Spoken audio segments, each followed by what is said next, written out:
Welcome back to Isla Nublar, site of the failed dinosaur zoo Jurassic Park. Rampage Edition may sound like it is just an enhanced re-release of the previous year's Jurassic Park game, but it is actually more of an expansion pack. It uses the same game engine and sprites from the previous game, but uses them to create a whole new, more action-centric game.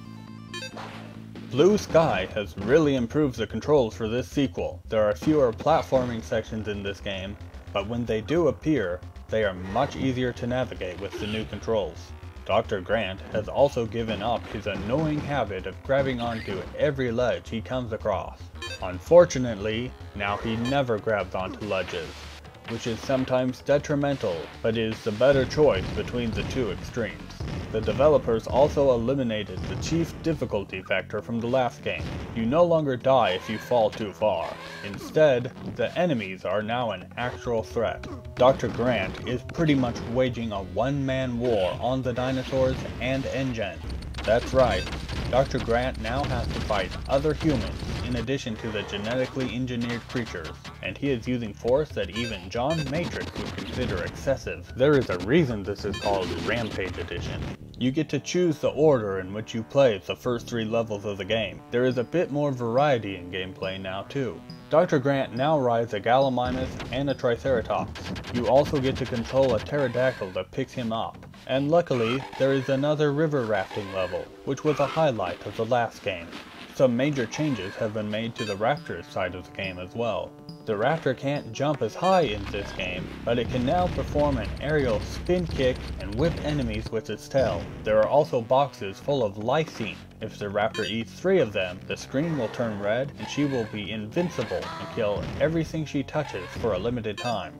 I'm not sure what the developers thought that lysine is, but I'm pretty sure that a lysine overdose will not have those effects. Though admittedly I am not very knowledgeable about the chemical biology of genetically recreated prehistoric organisms.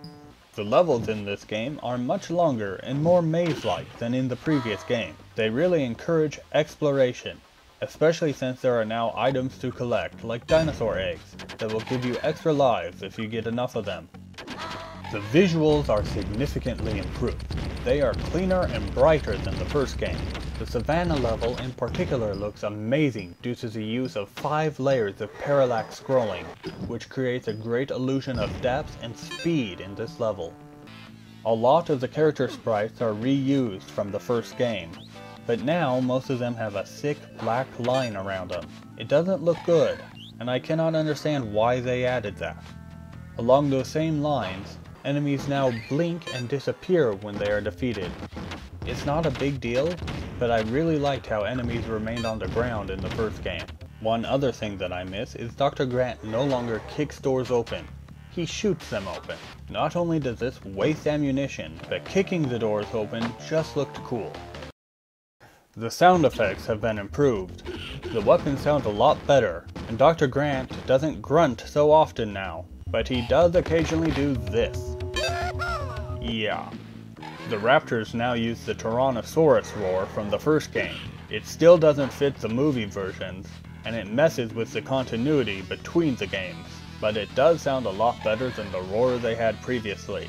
The music is better than the music in the first game. It still isn't anything that I would hum, though the main theme and the cargo ship music are pretty good, and could serve as the basis for a really neat remix.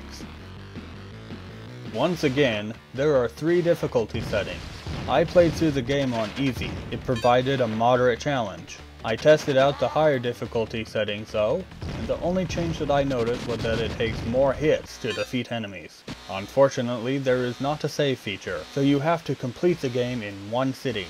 There are level checkpoints though, so you don't have to restart the level from the beginning if you die. It may take a few tries to get through the game, even on the easy setting. Rampage Edition is as violent as a game can get without blood, gore, or dismemberment. People and dinosaurs get shot all the time, hit with grenades, clawed, bit, and worst of all, graphically disintegrated. I don't really like killing people as Dr. Grant. It just doesn't feel right and could potentially drive away those that would otherwise be interested in the game. It really does not seem appropriate for a Jurassic Park game. This is the one place where the game fails. Here is the story from the manual in a nutshell. As Dr. Grant is escaping the island in the helicopter at the end of the last game, he sees the Costa Rican military blowing up sections of the island. Then he sees some heavily armed people from Engine arrive by helicopter.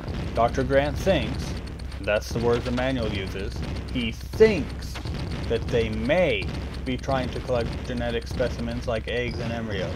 He thinks that they may try to make another park or an army of dinosaurs. There is no reason to believe that Engine has any interest in having a dinosaur army. So Dr. Grant decides to try and warn the Costa Ricans about this imaginary plan of his. The manual says that he seizes the radio when the pilot tries to stop him, and this causes the helicopter to crash. So maybe the Engine pilot stopped him because Engine really was up to no good? Or maybe he was fighting off a madman that started messing with the radio and was raving about dinosaur armies. Once the game begins, the Engine agents do shoot Grant on sight, but we cannot tell if it's because they are evil or if it's because Dr. Grant started killing them first. Or maybe this is all just a bad dream he is having on the helicopter ride home. That would actually make the most sense. There is no story for the Raptor at all. Unlike movie sequels, video game sequels are usually better than the original, and this game is no exception. I was reluctant to recommend the first game due to its control issues and overall averageness, but I wholeheartedly recommend this game. It's fast-paced, the difficulty is reasonable, the levels are well designed, and the game is just plain fun.